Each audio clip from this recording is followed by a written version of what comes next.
Good morning. It's 2:52 a.m. on Friday, and the Rules Committee will come to order.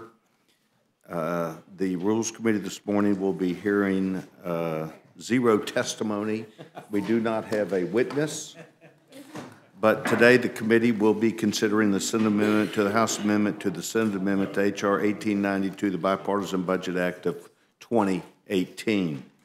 This two-year budget agreement begins to repair our military and frees our armed services from harmful spending caps and the devastating practices of funding our troops with stopgap spending bills. It raises defense discretionary spending levels in fiscal 2018 by $80 billion and non-defense levels by $63 billion, while raising fiscal year 2019 levels by $85 billion and $63 billion, respectively. It is my understanding that this will move spending to 2011 levels, what we had in the past 2011 levels.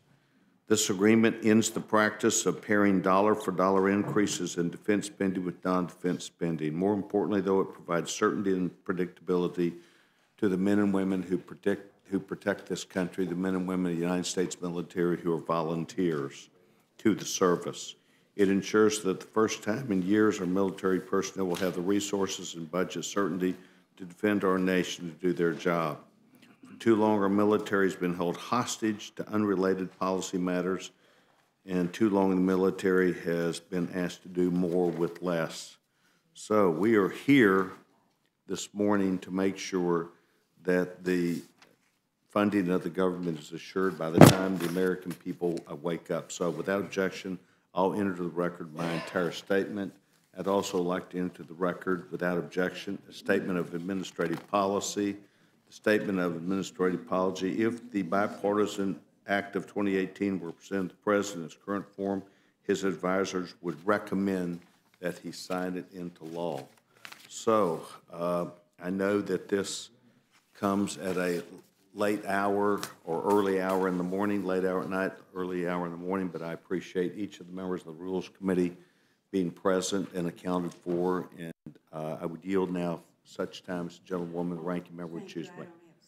Gentlewoman does not have a statement. Thank you very much. We're going to move directly to the distinguished gentleman from Oklahoma, Chairman Cole. The gentleman is recognized for the purpose of a motion. Mr. Chairman, I move the committee grant a rule providing for the consideration of the Senate amendment to H.R. 1892, the Honoring Hometown Heroes Act. The rule makes an order of motion offered by the chair of the Committee on Appropriations or his designee that the House concur in the Senate amendment H.R. 1892.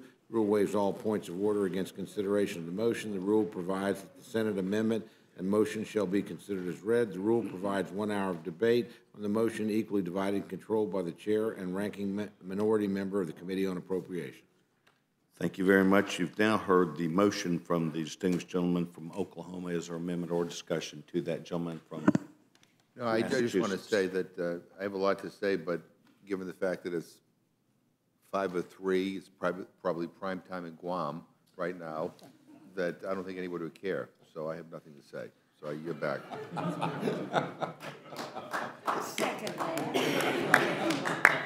Thank you.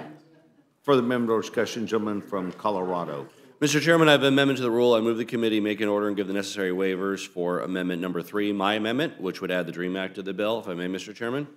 Gentleman is recognized.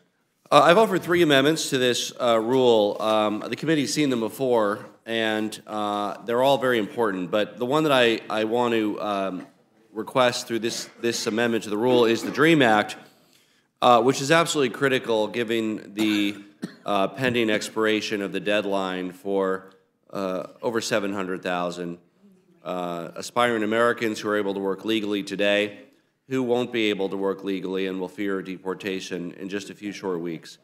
This could be one of our last opportunities to make sure that this bill provides the certainty for our economy, for families, and also will ensure that the spending bill itself has enough votes to pass. I know that many Democrats, myself included, would vote for this otherwise irresponsible spending bill if it did provide a pathway to citizenship for dreamers. I have to add that I'm very disappointed with the underlying bill, compounding with the unfunded tax reform measure. It's likely that our deficit will exceed $1 trillion as it did under the height of the recession. When times are going fine economically, it leaves very little wiggle room for error. I fear that this kind of irresponsible Republican spending mortgages our children's future and puts our nation deeper in debt. Increasing military spending more than we can afford to decreases our national security because it makes us economically beholden to Saudi Arabia and China and other actors on the geopolitical stage that we subjugate the American people to by becoming deeper in their debt. So while I'm against the underlying bill, I do want to give this committee one more opportunity to address our brothers and sisters, sons and daughters, the classmates of your children in school that grew up in this country knowing no any other country. Some serve in our military, some attend college. I brought Annarelli Marquez to the State of the Union address. She's a triple major at Colorado State University, who just wants certainty so she can get on with her life from this body. And it's on behalf of those dreamers that I offer this amendment, and I yield back. Thank you very much. Further discussion? Yes, Mr. Chairman. Gentleman's recognized. Mr. Chairman, I want to say what Leader McConnell said on the floor. He said, and I quote, "This bill is the product of extensive negotiations among congressional leaders and the White House. No one thinks this bill is perfect, but we worked hard to find common ground and stay focused on serving the American people." Well, Mr. Speaker, Leader McConnell talked about leaders making a decision. There are a lot of followers in this Congress who represent a lot of those American people. I certainly didn't have any input into the common ground that they were seeking and found. And I'm sure that all of us in this room, had we had an opportunity to participate with them, this product would look a lot different, and likely, if it were common ground, would include my colleague Mr. Polis's amendment with reference to the measure having to do with deferred action persons in our society. That said, I fully accept that the bill is not perfect. I don't think I've seen a perfect bill since I've been here. But its imperfection is compounded by the fact that it does not have DACA in it. If it did, I suspect that the vote on the floor would be overwhelmingly in favor of this entire measure, even though there are things that all of us like and dislike about the bill. I would hope that as we go forward, that the leadership would allow for some of the followership in the Congress to have some input to these large-scale measures. I yield back. Thank you very much. Does anybody else seek time? Gentleman from Massachusetts. And Mr. Chairman, I just want to follow up on what Mr. Hastings and Mr. Polis said.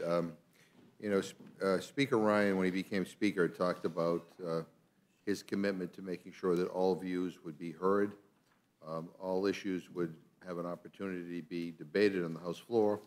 I mean, that has turned out, obviously, to be not the case. I mean, it's not even close.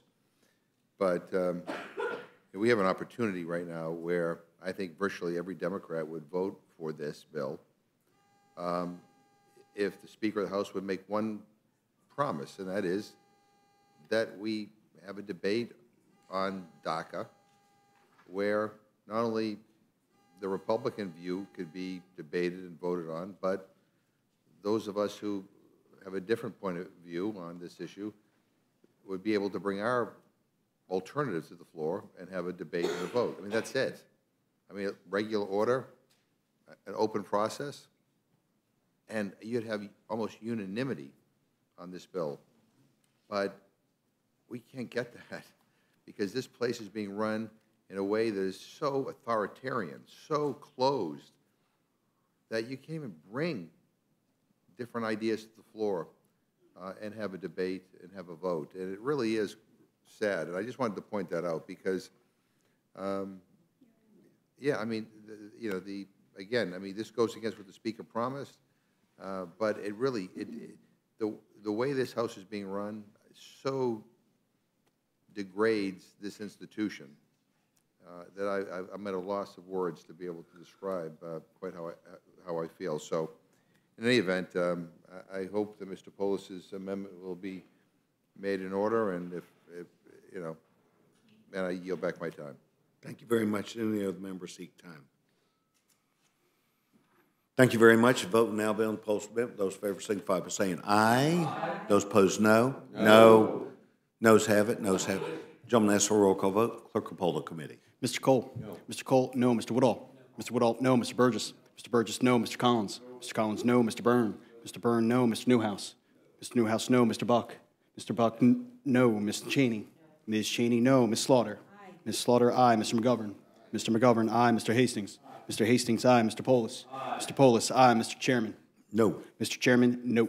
Clerk report the total. 4 yeas, 9 nays. The motion, the amendment's not agreed to, not agreed to. For the amendment or discussion, seeing none, the vote will now be on the motion from the distinguished gentleman from Oklahoma. Those in favor signify by saying aye. Aye. Those opposed, no. No. The ayes have it. The ayes have it. The gentlewoman asks for a roll call vote. Clerk will poll the committee. Mr. Cole. Aye. Mr. Cole, aye. Mr. Woodall. Aye. Mr. Woodall, aye. Mr. Burgess. Mr. Burgess, aye. Mr. Collins. Aye. Mr. Collins, aye. Mr. Byrne. Mr. Byrne, aye. Mr. Newhouse. Mr. Newhouse, aye. Mr. Buck. Mr. Buck, aye. Ms. Cheney. Ms. Cheney, aye. Ms. Slaughter. No. Ms. Slaughter, no. Mr. McGovern. No. Mr. McGovern, no. Mr. Hastings. Mr. Hastings, no. Mr. Polis. No. Mr. Polis, no. Mr. Chairman. Aye. Mr. Chairman, aye. Clerk will report the total. 9 yeas, 4 nays. The motion passes. Accordingly, I will be handling this for Republicans, and Mrs. Slaughter will be handling this for Democrats. Does the gentleman from Florida seek a question?